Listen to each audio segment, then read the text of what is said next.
कलयुग केवल हरि गुण गाहा, कलयुग केवल हरि गुण गाहा, कलयुग केवल हरि गुण गाहा, कलयुग केवल हरि गुण गाहा, गावहि नर पावहि भव थाहा, पावहि नर पावहि भव कलयुग केवल नाम आधारा, कलयुग केवल नाम आधारा, सुमिर सुमिर नर उतरहि पारा, सुमिर सुमिर नर उतरहि पारा, नहीं कलि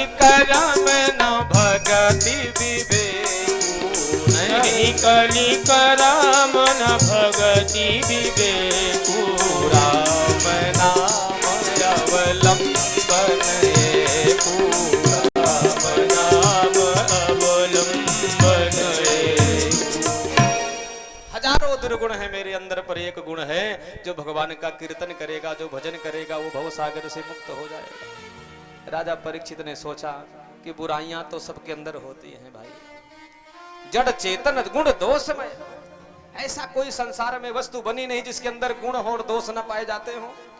तो हमको हर एक व्यक्ति के अंदर से गुणों को ग्रहण करना चाहिए, दुर्गुणों को छोड़ देना चाहिए। तो इसके अंदर जो गुण है उसको ग्रहण किया राजा परीक्षित ने, और उसको कहा कि तुमको 4 कमरे में दे रहा हूं, उसी में रहना शुरू करो। ध्यान देना, कहीं ये कमरे हमारे घर में भी तो नहीं है। 4 स्थान दिया है राजा परीक्षित ने कलयुग को। कौन कौन से कमरे हैं?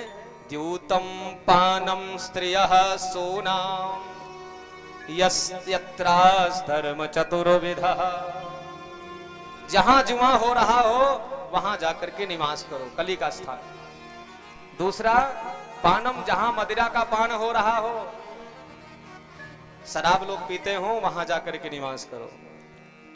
स्त्रियः सोनाम, जहां कुसंग हो रहा हो, जहां व्यभिचार हो रहा हो, वहां जाकर के निवास करो। चौथा स्थान है जहां अधर्म हो रहा हो, यानी जहां हिंसा हो रही हो, अपना पेट भरने के लिए लोग जीवों की हत्या करते हैं और अपना पेट भरते हैं। ऐसे 4 कमरे दिया। तो कली ने कहा कि महाराज धन्य हैं आप, मैं एक युग हूं और युगों का राजा हूं। मैं कली हूं तो कली का राजा हूं। मैं इस समय जो खड़ा हूं आपके सामने याचना कर रहा हूं, तो 4 कमरे आपने दिया, चारों गंदे कमरे।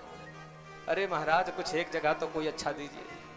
परीक्षित ने कहा कि जाओ, मैं तुम्हें स्वर्ण में स्थान देता हूं, सोने में। अवसर मिल गया कली को। आज वो सब स्वर्ण में अधिकार नहीं होता, क्योंकि भगवान ने कहा है धातु नाम कांचनोहम कांचनोस्मि, धातुओं में मैं सोना हूं। तो अगर सब सोने में अगर होता कली का वास, तो व्यक्ति के अंदर सवार होता। जो अन्याय और अधर्म पूर्वक लाया हुआ स्वर्ण है, धन है, उसमें कली का निवास होता है। इसलिए प्यारे याद रखना, अन्यायोपार्जितम वित्तम 10 वर्षाणि तिष्ठति, एकादशेन वर्षेण समूलेन विनश्यति। अन्याय के द्वारा जो धन कमाया जाता है, दूसरे का गला दबा करके, लूट करके, खसोट करके, चोरी डकैती करके, वो 10 साल तक खूब फलता फूलता है। ध्यान देना मेरी बात को। 11वां साल लगते ही वो मूल धन लेकर के बह जाता है। किसी परिवार में किसी बालक को एक स्क्रू पेंच ढीला कर दिया तो जीवन नर्क हो जाता है। इसलिए हमेशा अपने पुरुषार्थ की कमाई का भरोसा रखना, कभी भी बेईमानी की कमाई पर भरोसा मत रखना। ऐसी बीमारी कर देगा कि झड़ाते रहो, डॉक्टर के पास दौड़ते रहो। जिस गति से धन आता है उससे 4 गुना गति से धन जाता भी है। इसलिए प्यारे याद रखना, हमेशा धर्म पर भरोसा रखना, अपनी पुरुषार्थ की कमाई पर अगर भरोसा रखोगे तो जीवन सार्थक होगा। इन 4 कमरों के अलावा 5वां कमरा दिया है। राजा परीक्षित को स्पर्श किया है कली ने, सवार हो गया। आज परीक्षित घर पर आए तो अपने सारे कोष को देखा, मेरे पिताजी ने क्या रखा है।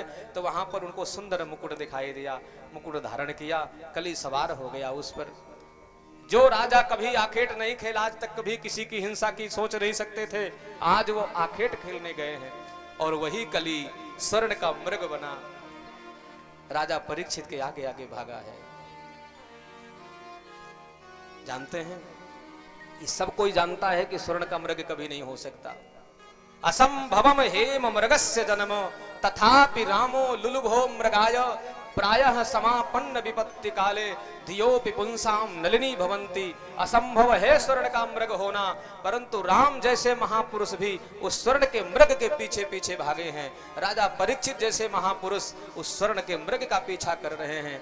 कहते हैं कि जिस किसी के ऊपर विपत्ति आने वाले होती है ना, उसके बड़े बड़े विद्वानों की बुद्धि मंद हो जाती है, मूढ़ हो जाया करती है। राजा परीक्षित को मालूम है कि स्वर्ण का मृग नहीं हो सकता, पर आज गए, भटक गए जंगल में। वो तो भाग गया, भूख प्यास से पीड़ित हो गए, सैनिकों से बिछड़ गए। अब आज वो जंगल में तलाश कर रहे हैं, पानी मिल जाए। तो महात्मा की कुटिया मिली। महात्मा समीक मुनि का आश्रम था, वहां पर आंख बंद करके बैठे थे और सुंदर से ध्यान लगा करके